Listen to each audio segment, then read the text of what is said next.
நான் துன்மார்க்கனாய் நடந்தேன், கர்த்தர் என்னை ரட்சித்தார். சந்தோஷமா மார்பை தட்டி கொண்டு துதித்து பாடுகிறான். கர்த்தருக்கு சோத்திரம். காலம் என்ற பாச இஸ்ரவேல் களவு செய்து போலீஸ்னால தேடப்பட்ட ஒரு மனிதன். கர்த்தருக்கு சோத்திரம். ஒரு பேங்க்ல போய் களவு செய்த மனிதன், பெரிய படிப்பாளி இல்லை. கர்த்தர் அவரை ரட்சித்தார். அவர் மார் தட்டி கொண்டு அவர் பாடும் பொழுது என்ன அழகா இருக்கும். அதே சமயத்தில் எத்தனையோ சன்மார்க்கர்கள் முழித்து கொண்டு இருப்பார்கள். இந்த மனுஷனுக்கு இவ்வளவு சந்தோஷமா, ஏன் எனக்கு இந்த சந்தோஷம் இல்லை? அவர் மேல் கர்த்தருடைய கிருபை உண்டாயிற்று.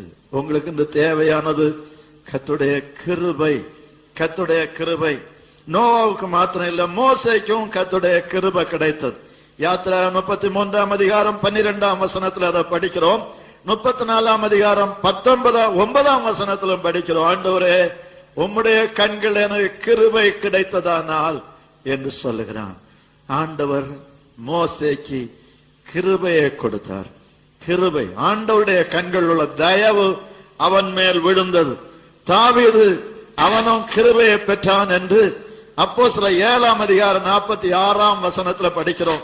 ஆலயத்தை கட்டுவதற்கு ஒரு வாஞ்சை உண்டாகும்படியாய் கர்த்தருடைய கண்கள்ல தாவீதுக்கு கிருபை கிடைத்தது. அதுவரையிலும் கூடாரங்களிலே ஆண்டவருடைய உடன்படிக்கை பெட்டி தங்கி இருந்தது. ஆண்டவர் அவனுடைய உள்ளத்திலே ஒரு கிருபையை கொடுத்தார்.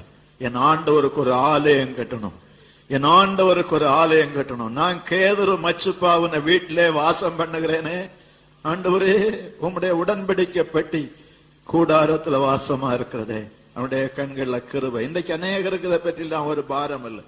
என்ன நடந்தாலும் அதை பற்றி கவலை இல்லை. நான் வாழணும், அதுக்கு மேல ஒரு நினைவே உள்ளங்கள்ல வருவதில்லை. தாவீது கிருபை கிடைத்தது. ஆனா எதுக்கு கிருபை கிடைக்கவில்லை?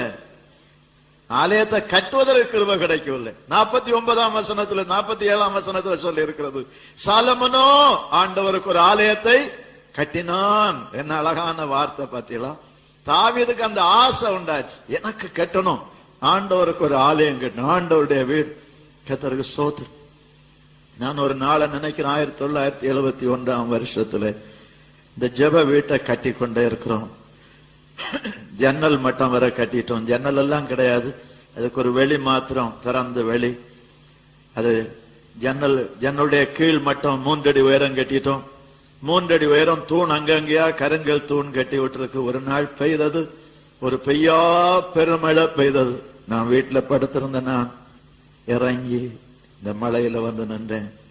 அப்படியே நினைக்கிறேன், அவ்வளவு மழையும் நினைந்தேன். இன்றைக்கான என்னால முடியாது, அன்றைக்கு எனக்கு பலன் இருந்ததுனால